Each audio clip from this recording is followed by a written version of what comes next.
Mr. Hurley in the front row, and then I'm going to start swiveling, but I'm coming back. Good. Let's turn that on. It works better when it's on. Hello. Hi. Good evening, and thank you so much for giving us the opportunity, and thank you too, Lori Cumbo. My name is Richard Hurley. I'm from Crown Heights. I'm the president of Crown Heights Community Council, and I had so many questions and so many things to talk to you about, but this one happens to be urgent. Okay. W.E.B. Dubois High School. That's right. Yes. That high school is being threatened, is threatened to be closed, and under circumstances that smells. It just doesn't smell right to the community. The problem is that they want to move that transfer school to a place in Brownsville where there are already three or four transfer schools there. So it doesn't make any sense, and there's a plethora of reasons. But we would like you, Mr. Mayor, to stop the PEP vote that's going to happen January 24th, which is why I brought this particular question to your attention. Thank you. Okay? So thank you very much. Okay, so I want to,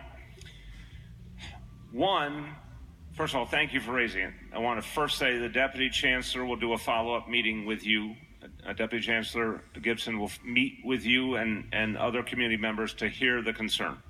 We have a challenge that we're trying to address in general, which is some of the schools, transfer schools and other schools, have become very small, and some of them are not as effective as we want them to be, and we're trying to figure out what to do about that. In some cases, consolidating, merging, because we have to have a certain critical mass for a school to work.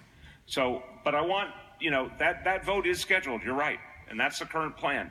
But I'd like you to have a real dialogue to see if you can share with us things that we may not be aware of or may affect our thinking going forward. The second thing I want to note is the name, because this is one of the most acclaimed names in African American history, and we must maintain the name in an appropriate way. So when I saw that this was coming up, I felt exactly the same question. I know that you're raising more than one point here, but I want to make this point.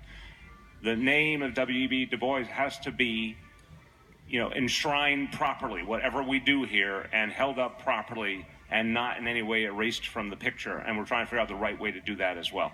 So I'd like the Deputy Chancellor to sit down with you in the coming days. Thank you. And I just want to say, I don't want to interrupt you, to make sure we get to a lot of people, I do want to get to the answer and go to the next person. So I guarantee you we're going to do a follow-up with you. Thank you.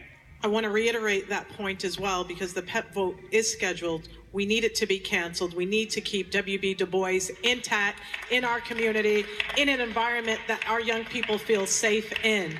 And I'm ready to ride this one out with all of the students and all of the parents and all of the teachers, because I, in good consciousness, as the council member, can't allow that to happen.